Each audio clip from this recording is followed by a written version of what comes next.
Good morning souls. இந்த சாங்ல வந்து ஆக்சுவலா ரொம்ப டீப்பான ஒரு ஸ்பிரிச்சுவல் எக்ஸ்பீரியன்ஸஸை பத்தி வந்து அவர் வந்து இங்க சொல்லியிருக்காரு. நம்ம வந்து இப்ப இறைவனை வந்து நம்மளுக்குள்ள உணர்ந்து நம்ம வந்து டிராவல் பண்ணும்போது நமக்குள்ள என்னென்னலாம் நடக்கும், லாஸ்ட்ல நம்ம எந்த ஸ்டேஜை போய் நம்ம ரீச் பண்ணுவோம் அப்படின்றத வந்து இங்க வந்து நம்மளுக்கு வந்து சொல்லியிருக்காரு. இது வந்து இப்போ காமன் பர்சன் இப்பதான் இறைவனை உணர ஆரம்பிச்சிருக்கீங்கன்றவங்களுக்கு வந்து வித்தியாசமா இருக்கும். இவ்வளோலாம் விஷயங்கள் இருக்கா அப்படின்னு சொல்லிட்டு.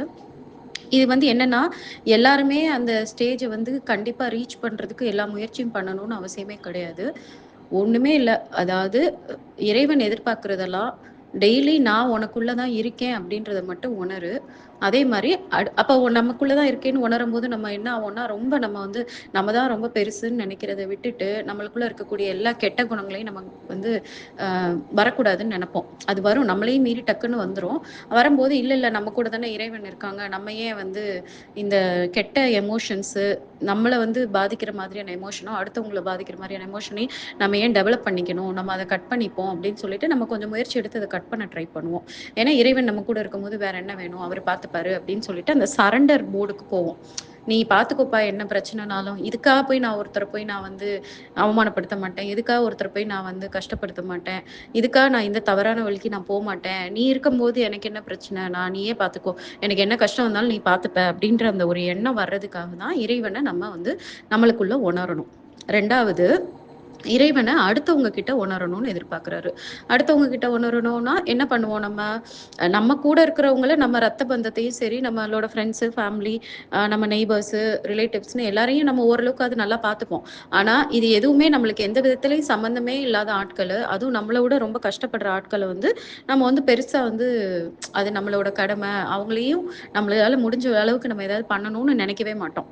அதெல்லாம் அதுக்குன்னு ஒரு என்ஜிஓஸ் இருக்கும். அதுக்குன்னு ஒரு குரூப் இருக்கும். அதுக்குன்னு ஒரு சிலர் இருப்பாங்க. அவங்க பார்த்துப்பாங்க.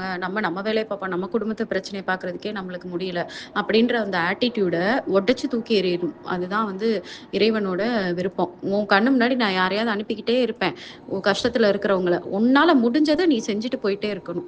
அந்த மொமெண்ட்ல உன்கிட்ட வந்து ஒரு ரூ. 100 அன்னைக்கு ஒரு போக்குவரத்து செலவுக்கு நீ வச்சிருக்க அப்படின்னா, அதுலேருந்து ஒரு ரூ. 10 எடுத்து நீ குடுக்க தைரியமா வரணும். ஏன்னா உனக்கு தான் நான் இருக்கேனே. நீ அந்த ரூ. 100 குடுத்தீன்னா, நான் உனக்கு ரூ. 1000 திரும்பி தருவேன். அது வேற விஷயம். ஆனா உனக்கு அந்த அளவுக்கு மனசு வரலனாலும், ஓகே இதுலேருந்து ஒரு ரூ. 10 குடுப்போம். எப்படினாலும் நம்மளுக்கு வந்து கடவுள் வந்து நம்மள பார்த்துப்பாரு அப்படின்னு நெனச்சு நீ குடுக்கணும்.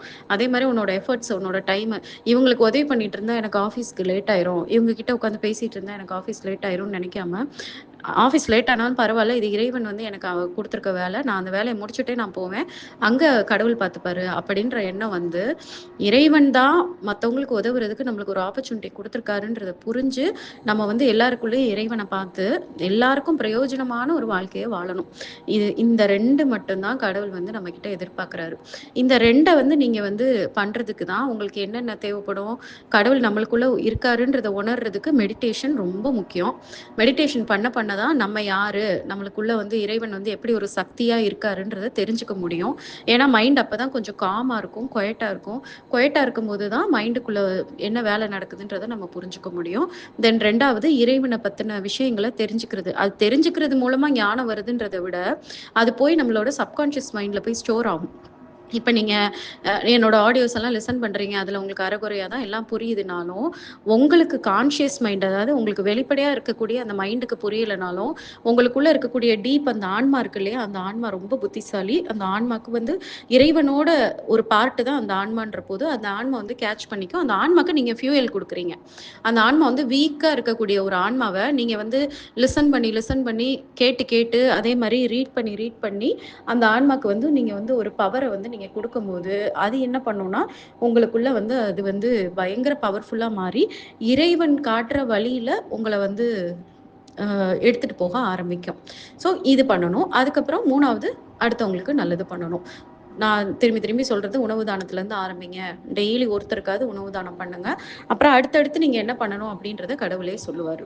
இந்த 3 விஷயங்கள நீங்க வந்து பண்ணீங்கன்னா, அடுத்த லெவல் இந்த லெவல்லாம் நீங்க ரீச் பண்ணுவீங்க. வேற எதையுமே நீங்க பண்ண வேண்டாம். யோகத்துல பயங்கரமா நான் அந்த யோகா பிராக்டிஸ் பண்றேன், அது பிராக்டிஸ் பண்றேன்னு நீங்க சொல்ல வேண்டாம். வேற என்னென்னவோ சொல்லுவாங்க இல்லையா? இந்த மாதிரியான தியானம் பண்ணுங்க, இந்த மாதிரியான மெத்தட ஃபாலோ பண்ணுங்க, இப்படி மெத்தட ஃபாலோ பண்ணா கடவுள உணரலாம், நம்மளுக்கு இந்த பவர் கிடைக்கும், அந்த மாதிரியான எல்லா விதமான சித்திகளும் கிடைக்கும், நம்ம நிறைய வந்து ரொம்ப பவர்ஃபுல் பர்சனா மாறிடலான்னு இந்த 3 தவிர எதை யாரு சொன்னாலுமே அது வந்து இறைவனோட அருள் வந்து கிடைச்சு உங்களுக்கு நடக்காது. இதுதான் வந்து ஏன் நான் வந்து இந்த பாட்டு நிறைய பாட்டை ஸ்கிப் பண்ணியிருப்பேன். அந்த பாட்டெல்லாம் ஸ்கிப் பண்ணியிருக்கேன்னா அதுக்கு அந்த பாட்டுல எல்லாம் என்ன போட்டிருப்பாங்கன்னா, நீ என்ன பண்ணுனாலும் இறை அருள், இறைவனுக்கு பிடிச்ச விஷயத்த பண்ணாம நீ என்ன மாதிரியான சாதனையை பண்ணாலும் உன்னால வந்து என்னை ரீச் பண்ண முடியாதுன்றதான் திரும்பி திரும்பி சொல்லியிருப்பாரு. அதனால இஸ் வெரி சிம்பிள். கடவுள் வந்து ரொம்ப சிம்பிள். நீ இதை மட்டும் பண்ணு போதும், உன் வாழ்க்கையை நான் வந்து வேற லெவல்ல எடுத்துட்டு போறேன், உன்னை சுத்தி உள்ளவங்க, உன் ஜெனரேஷனு எல்லாரையுமே நான் மாத்திடுறேன், உன் உலகத்தையே நான் மாத்திடுறேன்னு சொல்றாரு. அப்ப இதை வந்து நீங்க ஃபாலோ பண்ணாலே இந்த விஷயங்கள் எல்லாம் இப்ப இந்த இதுல வந்து டிஃப்ரெண்ட் ஸ்டேஜஸ் போட்டிருக்காங்க. ஆன்மீகத்துல என்னென்னலாம் நடக்கும் அப்படின்னு போட்டிருக்காங்க. அதெல்லாம் நேச்சுரலா ஆட்டோமேட்டிக்கா நடக்கும் நீங்க தேடாமலே. அதுக்கான ஒரு இன்ட்ரோ இப்ப நான் உங்களுக்கு சொல்லிட்டேன். இப்ப நம்ம பாட்டுக்குள்ள போலாம். ஃபர்ஸ்ட் பாட்டை பாடிடலாம். தானந்தி சீர்மையுட் சந்தித்த சீர் வைத்த கோணந்தி எந்தை குறிப்பறிவார் இல்லை, வானந்தி என்று மகிழும் ஒருவர்க்கு தானந்தி இயங்கி தனிச்சுடராமே. ரொம்ப பியூட்டிஃபுல்லா அவர் ரசிச்சு பாடியிருக்காரு திருமூல. அப்ப வந்து ஃபர்ஸ்ட் லைன்ல வந்து தானந்தி சீர்மையுட் சந்தித்த சீர் வைத்த அப்படின்னா, தானந்தி அப்படின்ற வார்த்தைக்கு என்ன அர்த்தம்னா, நம்ம வந்து அந்த பிளிஸ்ஸை வந்து நம்மளே வந்து உணர்றது. பிளிஸ்ன்னா நான் சொல்லிட்டேன் பேரானந்தம் அப்படின்னு சொல்லிட்டு. அதாவது நம்ம என்ன பண்ணுவோம்னா, அப்பதான் இது வந்து ஃபர்ஸ்ட் ஸ்டேஜ். அதாவது சரி ஓகே நான் இறைவனை உணர்றேன், நீங்க திரும்பி திரும்பி சொல்லிட்டே இருக்கீங்க மெடிடேஷன் பண்ணுன்ட்டு, நான் மெடிடேஷன் ட்ரை பண்றேன் அப்படின்னு சொல்லிட்டு நீங்க உட்காந்து ஒரு 10 நிமிஷம் 20 நிமிஷம் வந்து நீங்க பண்ண ஆரம்பிப்பீங்க. முதல் நாளே நடக்காது எல்லாருக்குமே ஸ்பார்க்குன்றது.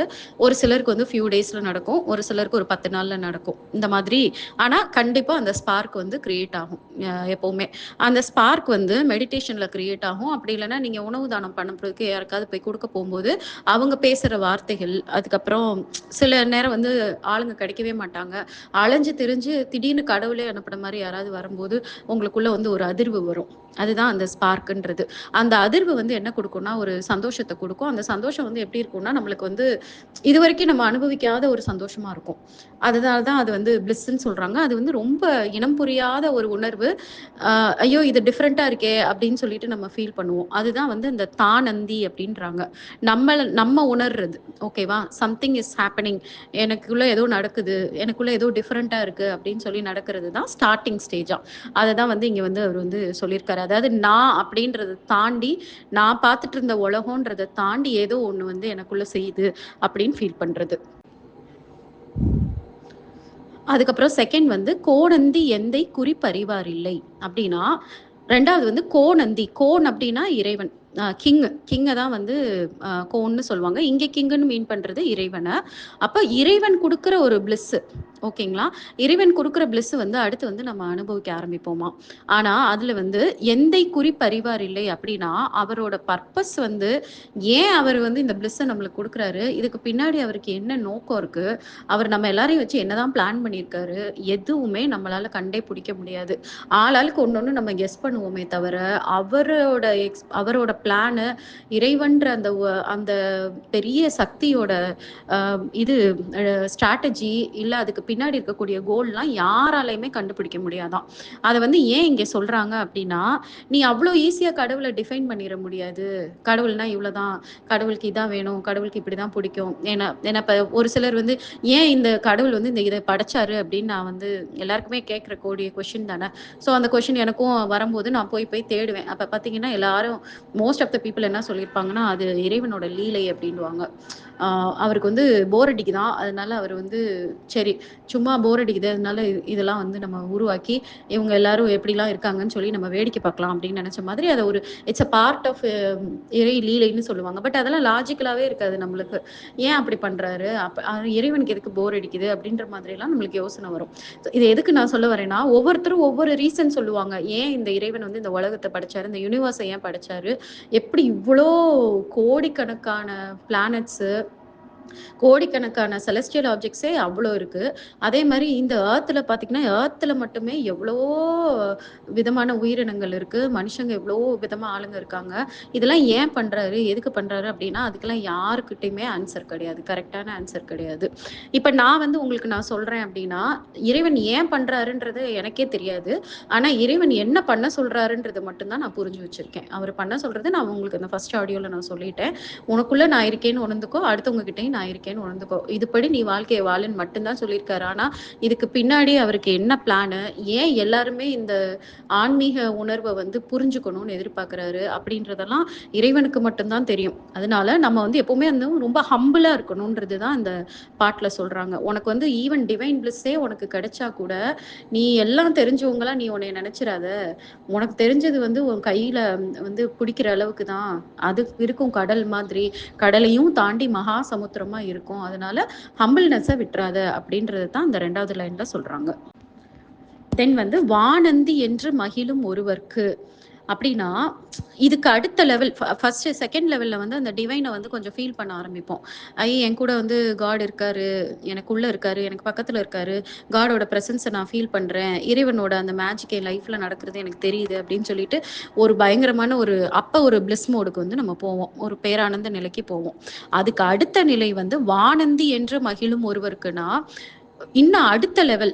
அதாவது அந்த யுனிவர்ஸ்ன்றது வந்து எவ்வளோ பெரிய பவர்ஃபுல்லான விஷயம். அந்த யுனிவர்ஸ் வந்து உனக்கு வந்து பயங்கரமா உனக்கு கூட வந்து ஹெல்ப் பண்ணி, சப்போர்ட் பண்ணி, உன்னோட எல்லா விஷயத்தையும் எடுத்து நடத்துறத நீங்க புரிஞ்சுக்க ஆரம்பிப்பீங்க. அப்ப மெடிடேஷன்ல பார்த்தீங்கன்னா, பயங்கரமா நெறைய வந்து உங்களுக்கு ஒரு பவர்ஃபுல்லா ஃபீல் பண்ணுவீங்க. அந்த தலையெல்லாம் வந்து அப்படியே நம்பாற மாதிரி இருக்கும். அதுக்கப்புறம் மேலருந்து ஏதோ பவர் வந்து உங்களுக்குள்ள வர மாரி இருக்கும். உங்கள பாடியில வந்து டிஃபரன்ஸஸ்லாம் தெரிய வரும்.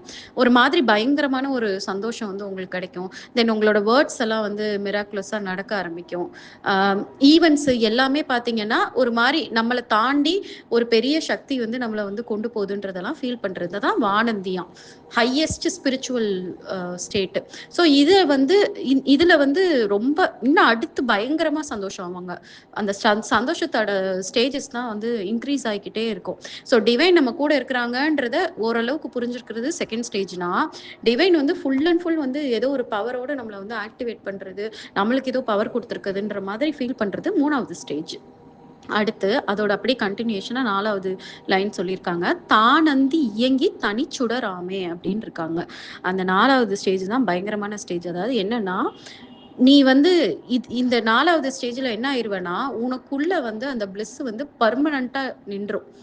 நீ வேற, கடவுள் வேற அப்படின்ற அந்த தேடலே இல்லாம போயிரும். இறைவன் எங்க இருக்காரு? இன்னைக்கு நான் இறைவன உணரவே இல்ல. இன்னைக்கு நான் டிவைன் பவர நான் ஃபீல் பண்ணவே இல்ல. இன்னைக்கு எனக்கு டிவைன் மிராக்கிள்ஸ் வந்து எனக்கு ஒண்ணுமே நடக்கல அப்படின்ற மாரிலாம் தேடுறது எல்லாத்தையுமே நிப்பாட்டிட்டு, எல்லா தேடலும் முடிஞ்சிருமாம். அப்படியே நீ தான் அது. கடவுள் நீ தான். நீ வேற, கடவுள் வேற இல்ல. அப்படின்னு சொல்லிட்டா, உங்களுக்கு வந்து கடவுள்னு ஒருத்தர தேடணுன்ற எண்ணமே உங்களுக்கு தோணாது. என்ன ஆயிருவாங்கன்னா, மெடிடேஷன் பண்ணணும்னு அவசியம் கிடையாது. எப்பவுமே வந்து ஒரு அமைதி, மனசுக்குள்ள எப்பவுமே வந்து ஒரு சந்தோஷமான ஸ்டேஜ். இதத்தான் வந்து மேபி என்லைட்டன்ட் ஸ்டேஜ்ன்னு சொல்லுவாங்கன்னு நெனைக்கிறேன். அது வந்து அ நீ தனிச்சுடர் அப்படின்னா, உனக்கு வந்து எக்ஸ்டர்னலா எதுவுமே தேவைப்படாம, நீ வந்து ஒரு பியூட்டிஃபுல்லான ஒரு ஃப்ளேமா உனக்குள்ள வந்து நீ நின்றுவ அப்படின்னு சொல்றது. அப்ப அந்த ஆன்மாவே வந்து கடவுளா உணர ஆரம்பிக்கிற ஒரு தருணம். அப்ப வந்து உங்களுக்கு வந்து தேடிக்கிட்டே இருக்க மாட்டீங்கல்ல. நான் இன்னைக்கு இந்த மிராக்கிள ஃபீல் பண்ணேன், நான் இன்னைக்கு அத ஃபீல் பண்ணேன், இத ஃபீல் பண்ணேன்லாம் பேசுறதெல்லாம் கூட நின்று போயிரும். எல்லா உண்மையும் வந்து ஒரு புரிஞ்ச மாதிரியான ஒரு ஸ்டேஜ்ல ரொம்ப சைலண்ட் ஆயிடுவீங்க. ரொம்ப ஹேப்பியாவும் ஆயிடுவீங்க. அதாவது சைலண்ட்னா அதுக்காக எல்லாரும் மாதிரி வந்து ஒரு முனிவர் மாரி போய் எங்கேயும் போய் உட்கார்ந்துட்டு இருக்கலாம் மாட்டாங்க. அவங்க பாட்டுக்கு அவங்க வேலைய டே டு டேல பார்த்துக்கிட்டே தான் இருப்பாங்க. ஆனா உள்ளுக்குள்ள ஒரு ஒரு ரொம்ப ஒரு அழகான ஒரு பீஸ் வந்து அமைதியும், அந்த சுடர் மாரி வந்து அந்த பேரானந்தமும் எப்பவுமே இருக்கும். வெளியில இருக்கக்கூடிய எந்த விஷயமும் அவங்கள கொஞ்சம் கூட பாதிக்காதபடி ஒரு ஸ்டேஜ்க்கு போயிருவாங்க.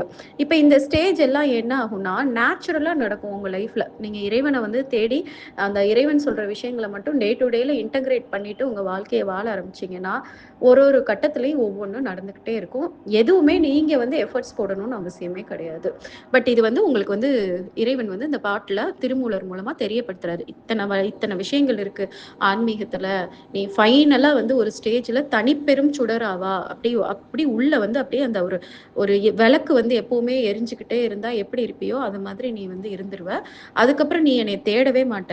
ஏன்னா நானும் நீயும் வேற வேற இல்ல, எல்லாம் ஒண்ணுதான் அப்படின்றத நீ ஃபீல் பண்ண ஆரம்பிச்சு நீ அப்படியே அமைதியா இருப்ப. அப்பதான் நம்மளுக்கு வந்து ரொம்ப பயங்கரமான மிராக்கிள்ஸ்லாம் நம்ம லைஃப்ல நடக்க ஆரம்பிக்கும்.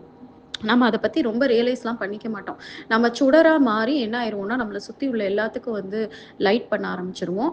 எல்லாரும் நம்ம ஸ்டேஜுக்கு போறதுக்கு நம்மளால முடிஞ்ச உதவியே பண்ண ஆரம்பிப்போம். மத்தபடி அது அந்த அவங்க அத ஃபாலோ பண்ணலனாலும் உங்களுக்கு பிரச்சனை கிடையாது.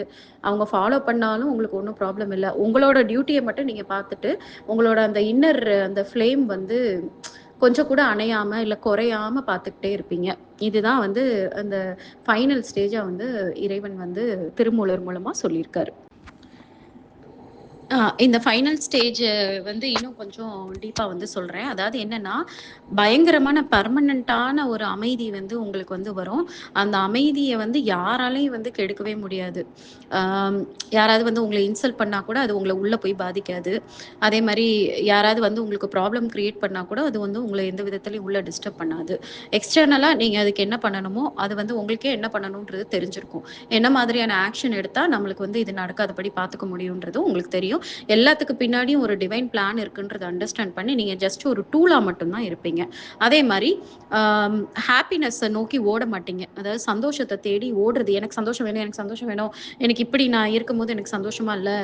நான் எங்கேயாவது போனா தான் எனக்கு நிம்மதியா இருக்கும். நான் இத பண்ணா தான் எனக்கு நிம்மதியா இருக்கும்ன்ற மாதிரியான எண்ணங்கள் எல்லாமே ஸ்டாப் ஆயி, நீங்க பாட்டுக்கு நீங்க எந்த இடத்துல இருக்கீங்களோ, அந்த இடத்துலயே நீங்க சந்தோஷமா தான் இருப்பீங்க.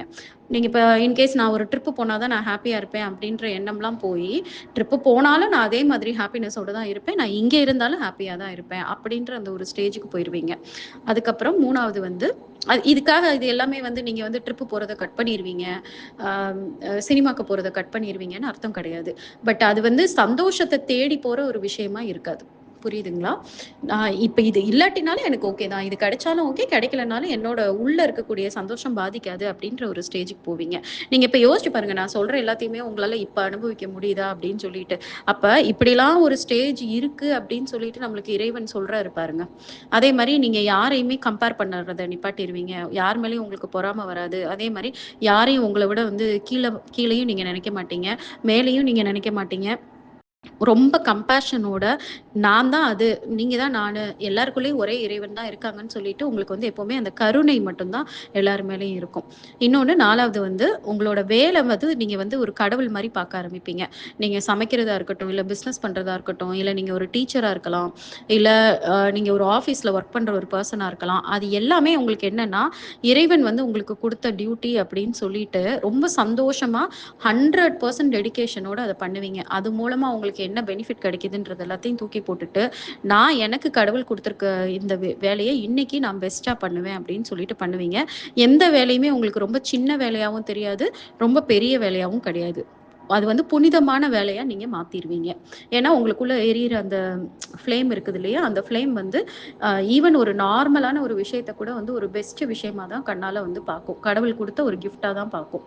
அதே மாரி நீங்க வந்து ம் லாஸு, டெத்து, ஃபெயிலியரு இது 3க்கும் பயப்படுறத டோட்டலா உங்களுக்கு ஸ்டாப் ஆயிரும். இந்த 3 விஷயத்துக்குமே நம்ம பயப்பட மாட்டோம். நம்ம வந்து இந்த 3 விஷயத்துக்கு தானே ரொம்பவே பயப்படுறோம். நம்மளுக்கு பிடிச்சவங்கள இழக்கிறது, அதே மாரி லைஃப்ல ஏதாவது ஃபெயில் ஆயிருவோமோன்னு நெனைக்கிறது, இல்ல ஃபினான்ஷியலா நம்ம லாஸ் ஆயிருவோம்.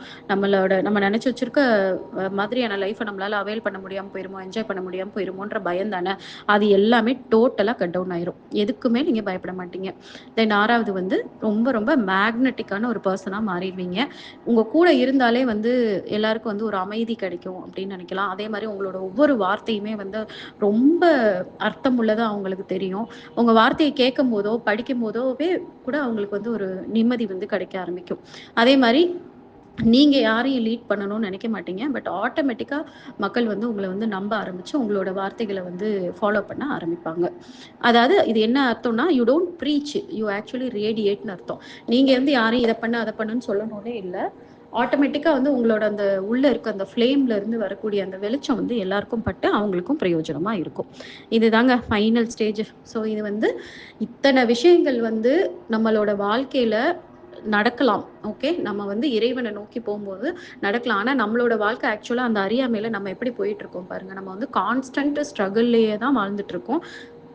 நம்மளோட அப்பா, அம்மாவும் நீங்க யோசிச்சு பார்த்தீங்கன்னா, பாட்டி, தாத்தாவும் யோசிச்சு பார்த்தீங்கன்னா, இது எல்லாத்தையுமே புரிஞ்சுக்காம, அப்படியே லாஸ்ட் வரைக்கும் வந்து ஒரு ஸ்ட்ரகிள்லயே இருந்து, கடைசில ரொம்ப நோய்வாய்ப்பட்டு, முடியாம இறந்து போறவங்கள தான் நீங்க பார்த்துருப்பீங்க. காலமெல்லாம் உழைச்சாங்க. அதுக்கப்புறம் டக்குன்னு ஒரு நாள் போயிட்டாங்க. என்னதான் வாழ்க்கை இதுன்னு நம்ம எத்தன பேரோட வாழ்க்கைய பார்த்து நம்ம வந்து யோசிச்சிருப்போம். பிகாஸ் அவங்க எல்லாருமே வந்து அறியாமையில வாழ்ந்துட்டு போயிட்டாங்க. கடவுள் வந்து அப்படி வாழ சொல்லவே கிடையாது. இறைவன் வாழ சொன்ன விதமே இந்த பாட்டுல வந்து அழகா சொல்லியிருக்காரு. ஓகே. இந்த இந்த day to day routine, day to day விஷயங்கள் எல்லாமே வந்து நம்மளுக்கு ஒரு ஸ்கூல் புக்ஸ் மாரி. நம்ம அந்த புக்ஸ்ல வந்து படிச்சு, படிச்சு அதுலருந்து ஞானத்த வளர்த்து நம்ம வந்து போணுமே தவிர, அ அந்த புக்க உட்காந்து சும்மா அந்த புக்ல இருக்க பேஜ் எல்லாம் பிரிச்சு, அதுல வந்து போட்ட போட்டு தண்ணிக்குள்ள போட்டு விளையாண்டுட்டு இருக்கிற மாரி தான் நம்ம வந்து பண்ணிட்டு இருக்கோம். இந்த மாதிரியான அந்த டே டு டே பிரச்சனைய நான் தான் சமாளிக்கணும், நான் தான் சரி பண்ணணும், என்னைய நான் தான் காப்பாத்திக்கணும், அடுத்தவங்கள வந்து அடுத்தவங்க கிட்ட இருந்து என் குடும்பத்த நான் தான் பார்த்துக்கணும்னு சொல்லிட்டு டூ மச்சா வந்து இந்த மெட்டீரியல் வேர்ல்டுல பயங்கரமா வந்து இன்வால்வ் ஆயி, அதனால வந்து கஷ்டப்படாதீங்க. அத நீங்க பாட்டுக்கு பண்ணிக்கிட்டே இருங்க. இறைவன் வந்து உங்க கூட இருக்காருன்றத உணர்ந்து நீங்க பண்ணீங்கன்னா, உங்களோட அந்த டே டு டே உங்களோட மெட்டீரியலிஸ்டிக் கோல்ஸு எல்லாத்தையுமே இறைவன் பார்த்துப்பார். உங்களுக்கு என்ன வேணுமோ அத எல்லாமே இறைவன் செய்வாரு. இறைவன் கிட்ட நீங்க கம்ப்ளீட்டா சரணடைஞ்சீங்கன்னா. ஓகே. ஸோ இப்ப நான் ஃபர்ஸ்ட்டு அனுப்பியிருக்க ஆடியோல நான் சொல்லியிருக்கேன் என்ன நம்ம லைஃப்ல பண்ணணும் அப்படின்றது. அந்த மாதிரி உங்களோட லைஃப்ப வந்து நீங்க ரெகுலேட் பண்ணி எடுத்துட்டு போங்க. இந்த பாட்டு வந்து ஓகே. ஆன்மீகத்துல இத்தன விஷயங்கள் இருக்கு. கடவுள தேடி உணர்ற ஒரு வாழ்க்கையில இதெல்லாம் நம்மளால அச்சீவ் பண்ண முடியும் அப்படின்னு நீங்க தெரிஞ்சுக்கிறதுக்கு